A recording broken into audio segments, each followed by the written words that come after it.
The night my sister called me from a gas station 3 miles from my house, 7 months pregnant, standing in the rain with one bag, I drove to get her without waking my wife.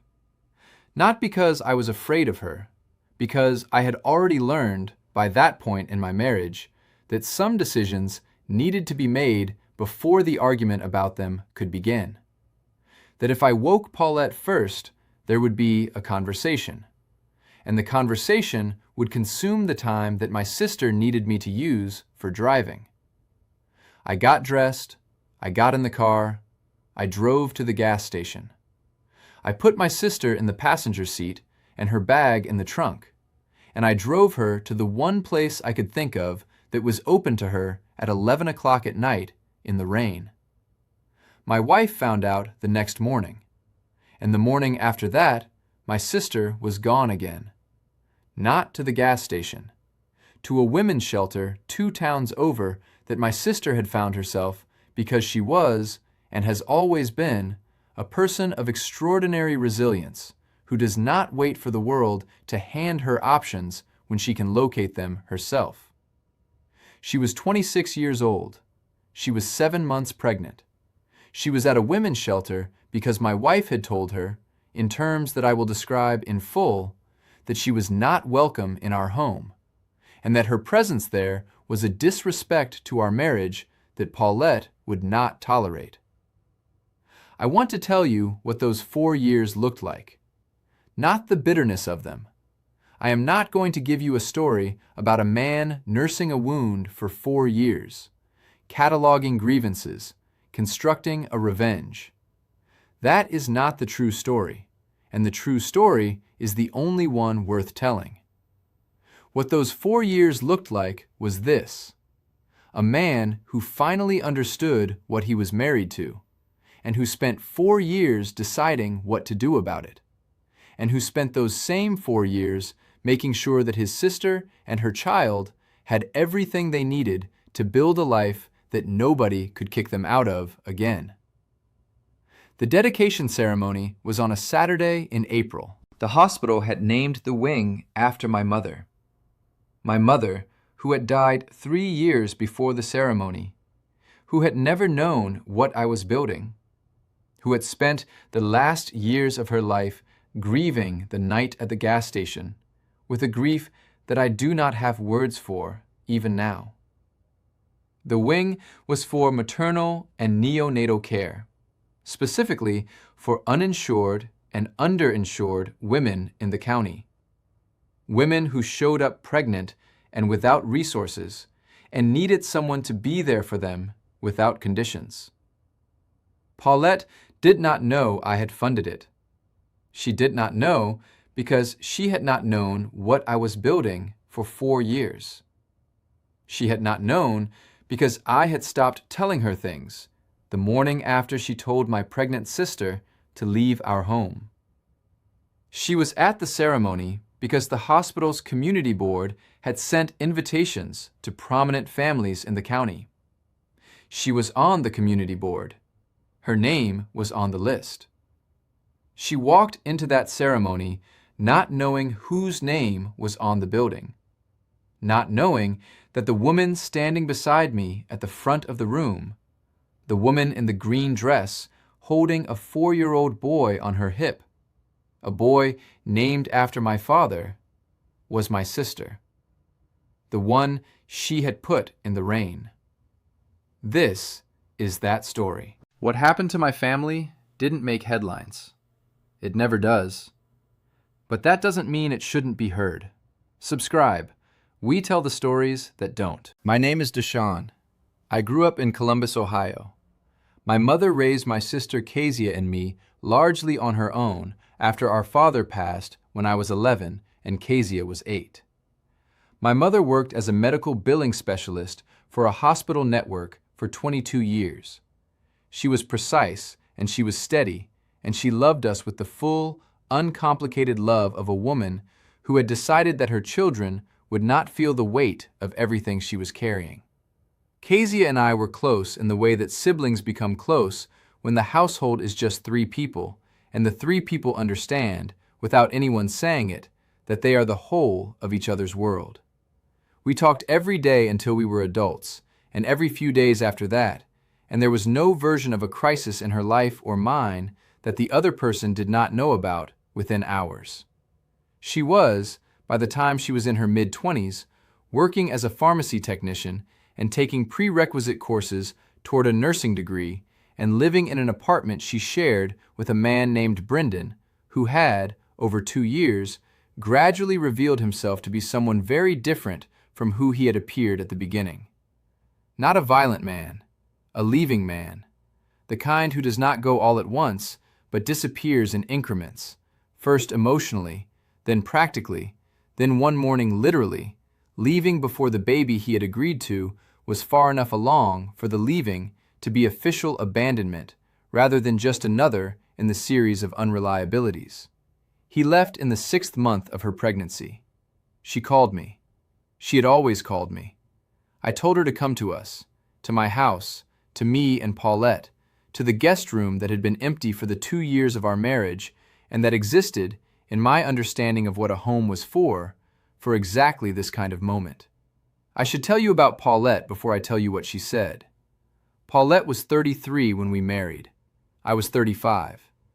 She was an interior designer whose work had been featured in 2 regional publications and who moved through the world with the specific confidence of someone who understood that the environment around you communicated your value to the people in it. She designed spaces that told a story about the person who inhabited them. She was very good at it. She was also, in ways I had begun to understand but had not fully mapped by the time of my sister's pregnancy, a person for whom the story the environment told was the primary thing. The appearance of the life mattered to her in a way that was not entirely separate from the life itself. We had a beautiful home. She had designed it. Every room communicated something specific. There was no clutter, no imprecision, no element that had not been chosen. When she walked through it, she moved with the ease of someone in their ideal habitat. A pregnant sister-in-law in the guest room, with a bag from a gas station and a broken relationship and a baby coming in 2 months. This did not fit the story the environment was telling. She told me this, not in those words, in different words that meant the same thing. We married at 35, as I said. I had been building my own business for 4 years before the marriage, a logistics consulting practice that had grown steadily through client referrals and a reputation for reliability that had taken years to build correctly. By the time we married, the practice was profitable and growing. Not visibly, not loudly, in the way that Paulette's work was visible and loud, but genuinely, substantively, in the way that things grow when they are built correctly. She had understood this about my work, she told me when we were dating, better than most people did. She said she respected that I built quietly. She said she had grown up around men who performed, and she found the performing exhausting and the building appealing. I believed her. I want to be honest about that. I believed her because she said it clearly, and I had no reason at the time to understand that there was a difference between what she said she valued and what she actually valued when the situation arrived that would require her to demonstrate it. The situation arrived 7 months into my sister's pregnancy. I'm going to tell you 3 things. The first is what Paulette said to my sister. The second is what she said to me.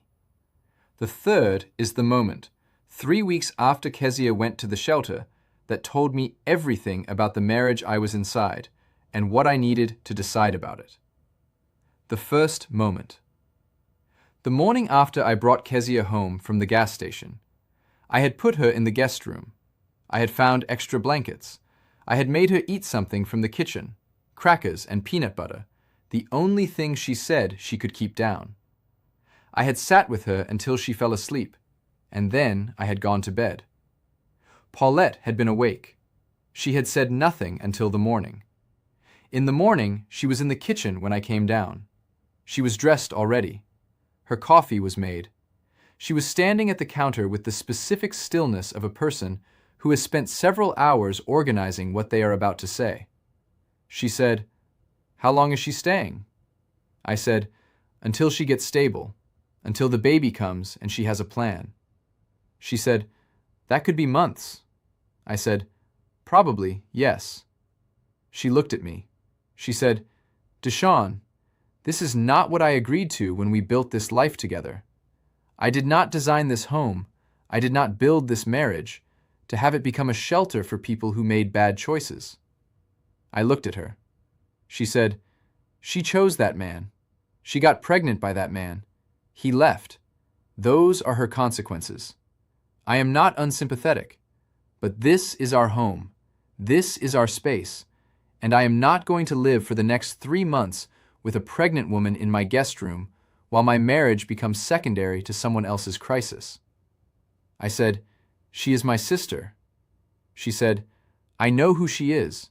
She is also an adult who is responsible for the situation she is in. There are resources. There are programs. There are options that do not involve moving into our home indefinitely." I said, "She has nowhere to go tonight." She said, "Tonight is one thing. I am talking about the arrangement you are clearly envisioning, and I am telling you, clearly, that it is not something I will accept." I looked at my wife. I thought about my mother, who had taken in 2 cousins and a neighbor's child during the years she was raising us alone, and who had never, not once, described anyone in need as someone who had made bad choices and was living with their consequences. I said, "I am not going to turn my sister away." Paulette said, "Then we have a problem." She finished her coffee. She set the cup in the sink. She went upstairs. 30 minutes later, I heard her talking through the guest room door. I did not hear everything. I heard enough. I heard the words "not appropriate" and "our home" and "you understand how this looks" and the one that I have carried every day since. Some people need to find their own way, and a family home is not a halfway house. Kezia did not come down to breakfast. By the time I went upstairs, the guest room door was open and her bag was gone. She had taken herself to the shelter. She had not asked me to stop it. She had not called me from the room. She had simply gathered her bag and left. Because she had been raised by the same woman I had been raised by, and the woman we had been raised by had taught us that you do not stay where you are not wanted. I found out about the shelter when she texted me the address 2 hours later. I sat in the kitchen with my phone in my hand for a long time. The second thing, that evening, Paulette and I had a conversation that I will not describe in full because the full description would take longer than the story deserves. The relevant part is what she said near the end of it. She said, "DeShawn, I need you to understand that I am your wife. Your first obligation is to this marriage, to me, not to a sister who has been making poor decisions her entire adult life." Her entire adult life. I said, "What decisions are you referring to?" She said, "The man, the pregnancy, living paycheck to paycheck, the nursing school plan she has been talking about for 3 years without actually enrolling. These are the patterns of a person who does not make good choices and who will, if you let her, make those choices become your problem indefinitely." I said, "She is 7 months pregnant, and she is at a women's shelter." She said, "And she will be fine. People are fine. You cannot save everyone, DeShawn, especially when saving them means destabilizing everything you have built." I looked at my wife. I said, "I am going to be honest with you. What you did this morning, what you said to her through that door, I am not able to call that okay. I need you to know that." She said, "I understand that you're upset. I am telling you that I made the correct decision for this marriage." I said nothing after that. The third moment, 3 weeks after the shelter. Kezia had been stabilizing. She had found temporary housing through a nonprofit connected to the shelter, a small apartment, subsidized, with other new mothers and pregnant women in similar situations. She was making it work. She was always going to make it work. That is who she is. I had been going to see her twice a week. I had been taking her groceries. I had been helping where I could while living inside a marriage that had not acknowledged what had happened and did not seem to consider acknowledgement necessary. On the third week, I went to a work event. A client dinner for a contract renewal. Nothing dramatic. A restaurant. 4 people. A pleasant evening.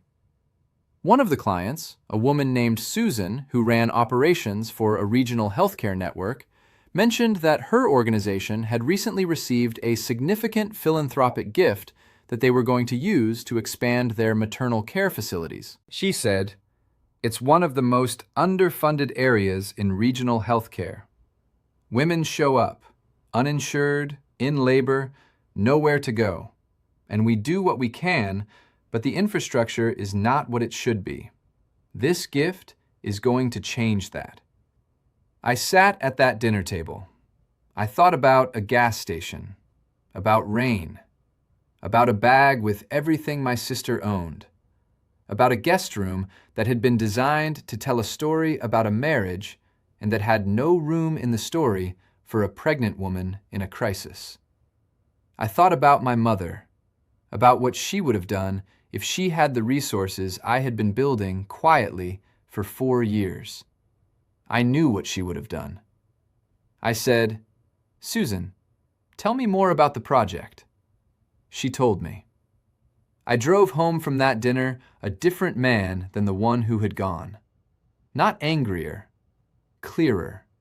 The specific clarity of a person who has understood, finally and completely, what they are going to do. I was going to take care of my sister. And I was going to take care of something larger than my sister. And I was going to do it quietly, correctly, in the way that I did everything. And I was going to decide, with full information and full eyes, what my marriage was and was not going to be. I still think about whether I did the right thing. Maybe you do too after watching this. That question, the next story, answers it differently than you'd expect. In the weeks after the client dinner, I did 3 things. The first thing I did was visit the hospital network's foundation. I had a conversation with their development director about the maternal care project. I gave them the first installment of what became a 4-year philanthropic commitment. I asked for 2 things in exchange: that the project be named for a family member I would designate, and that my name not appear in any public materials until I chose to make it public. They accepted both conditions. The second thing I did was set up a trust for Kezia, not out of guilt, not as a replacement for what should have happened in the guest room, as the thing that should have been done from the beginning, the specific, structured expression of a brother's obligation to a sister who had been raising herself beside him since they were 8 and 11 years old, and whose life had been made temporarily harder by a man who left and a woman in my kitchen who had called it consequences. The trust was funded through a portion of the consulting practice's profits. It covered Kezia's housing, her nursing school enrollment, which she completed because she had always been going to complete it, the timeline just needed clearing, and a fund for her son that would grow until he was 18. I told no one. Not Kezia at first. I structured it so the benefits arrived through the non-profit and educational channels, quietly, as assistance rather than charity, because Kezia had our mother's pride, and I was not going to make her feel reduced by receiving from me. She found out eventually, 8 months later. She called me crying, and I said nothing for a while, and then I said, "You would have done the same." She said, "I would have done the same." And we did not talk about it further because we had been raised by the same woman and we did not need to. The third thing I did was live inside my marriage with full eyes. This is the part that is hardest to explain to someone who has not done it. After the conversation with Paulette, after the evening where she described my sister's life as a pattern of poor decisions and told me that my first obligation was to her, I did not leave. I did not announce a change.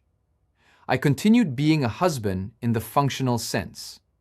I came home, I ate dinner, I maintained the household, but something had shifted in me that did not shift back. The specific quality of my presence in the marriage changed. Not coldly, I was never cold to Paulette, but I had stopped being fully inside the marriage the way I had been. I had stopped investing the deepest part of my attention in the project of us. I had moved the most important things, the building, the sister, the hospital project, the trust, somewhere she could not reach them. Not out of strategy, out of understanding. I understood what she had shown me, and I was not willing to risk the things that mattered most to another demonstration of it. Paulette noticed. Not immediately, over months. She noticed the quality of my attention changing. She asked, more than once, if something was wrong. I said I was focused on work. She accepted this because it was true. I was focused on work, among other things, and because it fit the picture she already had of me as a man whose work sometimes consumed him. She did not ask about Kezia, not once in 4 years. She did not ask how the baby was, or what the name was, or whether they were managing. She did not ask because she had decided the chapter was closed, and closed chapters did not require her attention. The chapter was not closed. Kezia's son, named Marcus after our father, arrived healthy and full-term in a hospital in the county where she had found her housing. I was in the waiting room when he was born. I held him before he was an hour old, and I thought about the gas station and the rain, and I thought about my mother, who was still alive at that point, and who had driven 4 hours to be there, and who held him and wept in the specific way of women who have survived a great deal, and whose tears have more than one thing in them. My mother met Marcus. She knew his name and his face and the particular way he laughed, which was already, at 8 months, something she described as pure joy. She died the following year from an illness that had been progressing quietly in the way that certain illnesses progress when the person who has them does not want to worry anyone. She never saw the wing, but I had told her in the last weeks that it was coming.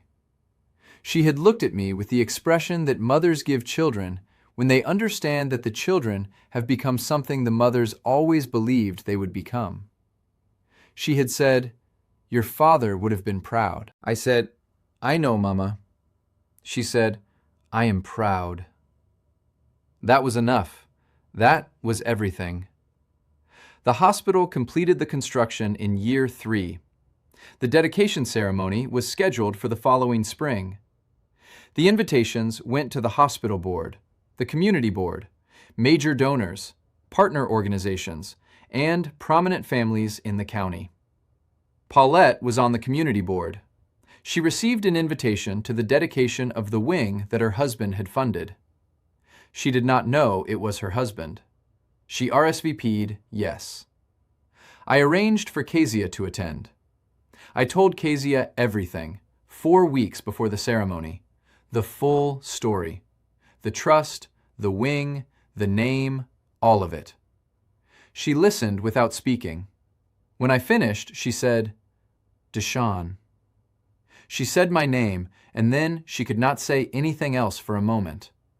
Then she said, "You didn't have to." I said, "Mama would have." She said, "Yeah, she would have." She said she would be there.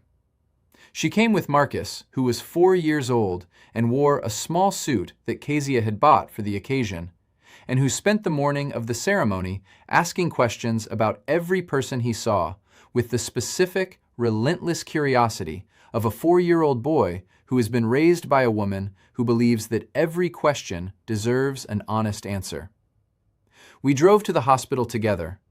Paulette drove separately, as she had been doing most places for the last year of our marriage, in the specific way of two people who have reached the point where the independent logistics have become more natural than the shared ones. The dedication ceremony was held in the new wing's main corridor, a wide, light-filled space that the architects had designed specifically to feel like a rival rather than institution. Not the sterile brightness of a medical hallway. Warm light, natural materials, a window wall looking onto a garden that had been planted with flowers chosen by the nursing staff. 80 people in the room. Hospital administrators, board members, community leaders, donors, partner nonprofit representatives. And, at the front of the room, near the unveiled plaque that had been covered with a cloth since the morning, me and Kezia and Marcus, who had found a folding chair near the window and was standing on it to see the garden. Paulette arrived with 3 other board members at 12 minutes past the hour. I saw her before she saw me. She came in at the back of the room and spent a moment taking in the space with the designer's eye she brought to every room she entered, assessing, reading, understanding the choices that had produced this particular environment. Then she moved forward through the crowd. She saw Kezia first. I watched that happen. She saw a woman in a green dress holding a small boy on her hip, and it took her 2 seconds to understand who the woman was. And when she understood, her pace slowed and then stopped, and she stood in the middle of the corridor with the specific quality of a person whose internal navigation has been interrupted by a variable that was not in the map. Then she looked up and found me. I was standing at the front of the room, near the covered plaque. I had not moved toward her. I had not changed my expression. I was simply there, the way I had simply been everywhere for 4 years. Present, steady, doing what needed to be done without announcing it. The hospital's chief of philanthropy, a man named Dr. Warren, stepped to the microphone. He thanked the room. He talked about the wing, about what it had been designed to provide, about the women who would walk through those doors in the coming years and what they would find there. He talked about the funding, a multi-year commitment from a private donor whose generosity had made the project not only possible, but comprehensive. He said, "We have been asked by our donor to use this moment to make a formal dedication. And I am going to ask our donor to say a few words before we unveil the name." He looked at me. I stepped to the microphone. The room was quiet in the way that rooms are quiet when they are paying full attention. 80 people, warm light, a 4-year-old boy standing on a folding chair by the window. I said, "My mother worked in medical billing for a hospital network for 22 years.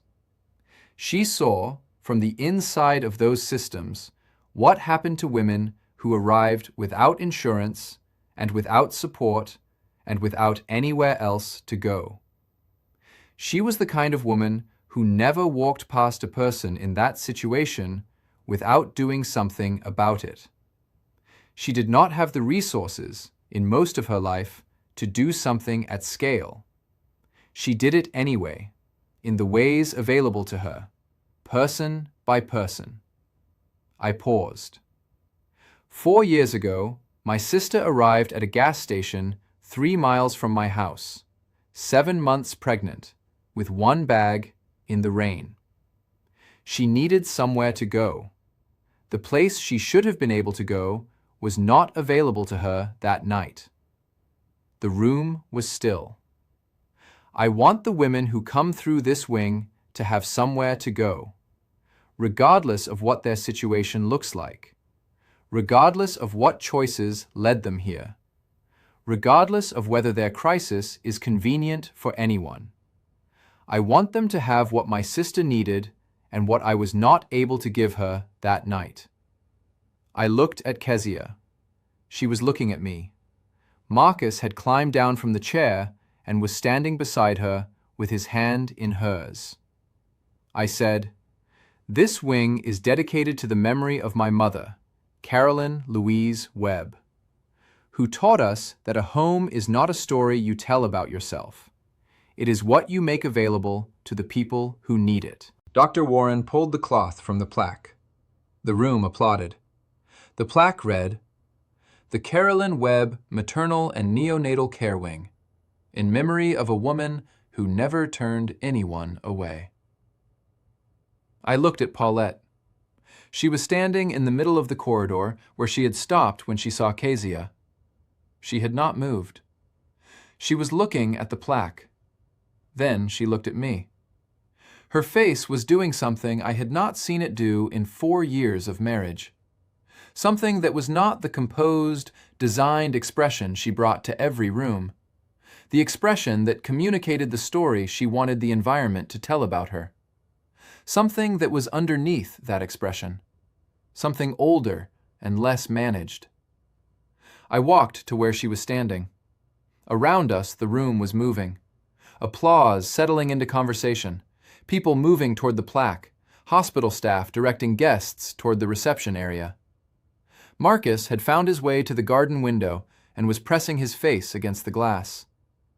Paulette said, very quietly, "You funded this."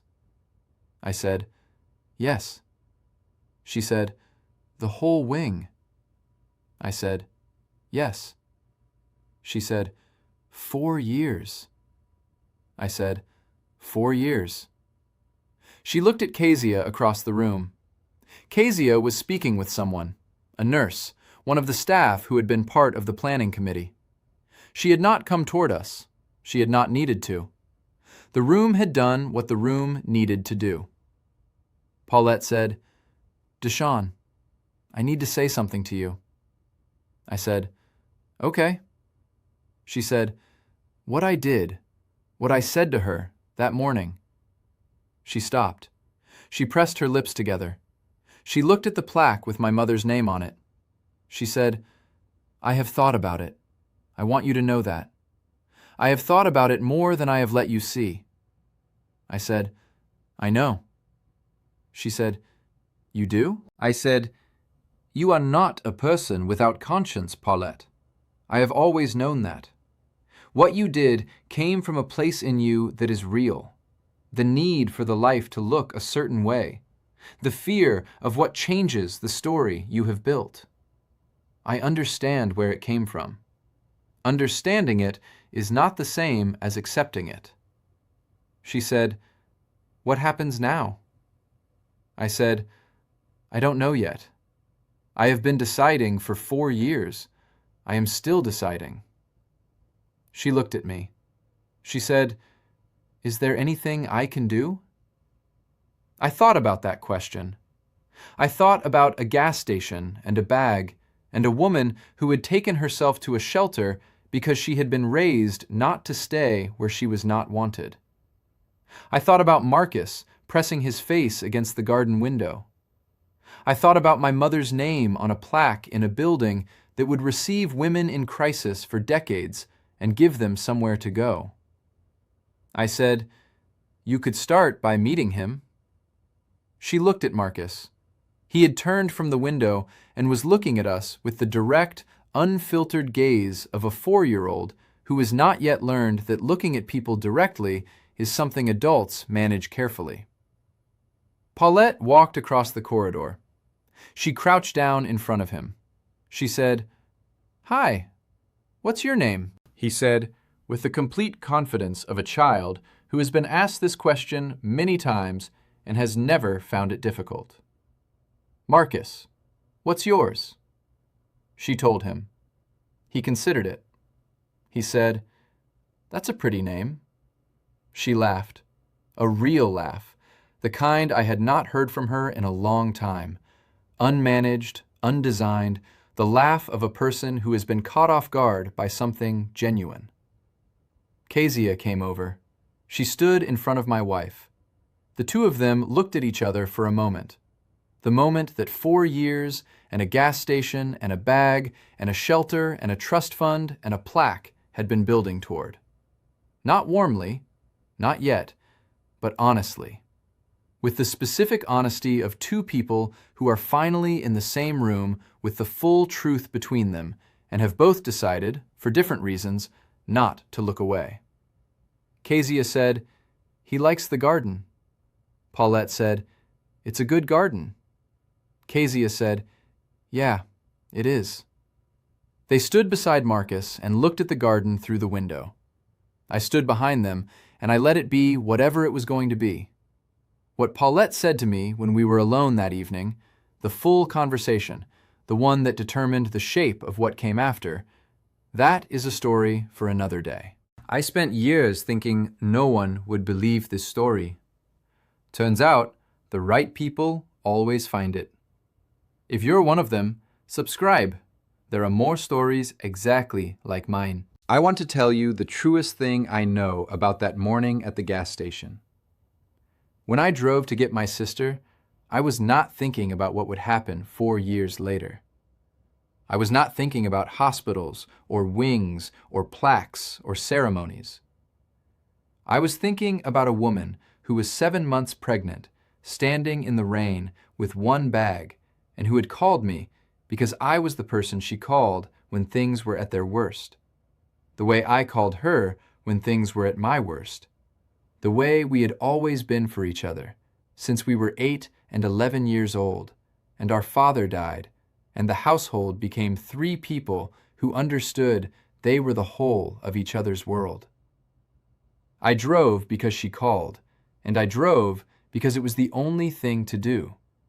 Not heroically, not strategically, just because it was the thing. What happened after, the shelter, the trust, the hospital, all of it, grew from that same place. Not from anger, though the anger was real.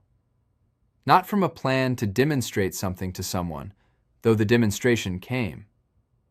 From the simple understanding that my sister needed things, and I had the capacity to provide them, and the capacity was the obligation. That is all it was. The capacity was the obligation. I have thought about Paulette a great deal in the years that produced all of this. I have tried, as honestly as I know how to try, to understand where she came from and what produced the woman who stood in a kitchen on a Saturday morning and told a pregnant woman that she needed to find her own way. What I have arrived at is this. She had been taught, somewhere, that resources were finite, that generosity had a cost that would eventually be paid by the person who offered it, that a crisis arriving at your door was, if you were not careful, a permanent transfer of your space, your peace, your story, your life. She had been taught to protect the story, because if you did not protect the story would be rewritten by the crisis, and you would not recognize yourself in it. I do not think she was taught this cruelly. I think she was taught it by people who had been frightened by scarcity, and who had organized their lives around preventing its return. The preventing had become a value. The value had become a wall. The wall had been built so carefully and for so long that she had stopped seeing it as a wall, and had started seeing it as architecture, as the correct design of a correct life. My mother had been frightened by scarcity too, more frightened. She had had more reason to be, and she had made the opposite choice. She had decided that the wall was not architecture. It was a choice. And she chose every time to not build it. I do not know which approach is right. I know which one I come from. The wing has been open for 8 months. In those 8 months, it has served, I have asked for the numbers because I want to know. 247 women. Women who arrived uninsured, or in crisis, or alone, or frightened, or some combination of all of those things. Women who needed somewhere to go. They had somewhere to go. Kezia is a registered nurse. She completed her degree in the 3rd year of all of this. She works now in maternal care. She does not work in the wing I funded. She was specific about that. She said she needed to build her own professional identity separate from her brother's philanthropy, and I respected that completely. But she works in the same county, doing the same work, on the floor of a different hospital, receiving the same kind of women, in the same spirit my mother would have received them. Marcus is 4 years old, and he knows the names of every plant in the hospital garden because his mother takes him there sometimes on Sunday mornings when the ward is quieter and the garden is lit the way gardens are lit on Sunday mornings in April, which is the best light there is. Paulette and I are still in the middle of deciding what our marriage is. I want to be honest about that. The ceremony was not a resolution. It was a door opening. What is on the other side of it requires both of us to walk through it fully, and we are in the early part of that walk. I do not know yet where it ends. What I know is what I said at the microphone, and what I believe every time I say it. A home is not a story you tell about yourself. It is what you make available to the people who need it. My father's name is on a boy who is 4 years old and who laughs, according to his grandmother, who died before she could hear it, but who would have agreed completely with pure joy. That is a home. That is what a home is. You probably know what I mean. You have been in a house, a physical one or a relational one, where the story being told about the life took precedence over the life itself. Where someone in crisis arrived at the door, and the first question was not, how do we help, but how does this affect us? Where the protection of the appearance of things won over the actual obligation of things. And you stayed quiet. Maybe you were the one who brought the person in from the rain and then watched them be sent away. Maybe you were the person sent away. Maybe you have been both at different times in different houses. I want to tell you what I learned. The capacity is the obligation. Whatever you have, money, space, time, energy, knowledge, connection, whatever you have that someone who needs it does not have, the having of it is the call. Not a demand, not a guilt trip, a simple, clear call. You have it. Someone needs it. That is the whole of the equation. You are not required to empty yourself. You are not required to take on crises that will genuinely destroy what you have built. There are limits, and the limits are real, and boundaries are not the same as walls. But a pregnant sister at a gas station in the rain is not a limit. That is just a door that needs to be opened. Open the door. If this story felt familiar, if you have ever watched someone be turned away from a place that should have been open to them, subscribe. I will be here next week with another story about people who open doors and what gets built on the other side. You are not alone, and the door is yours to open.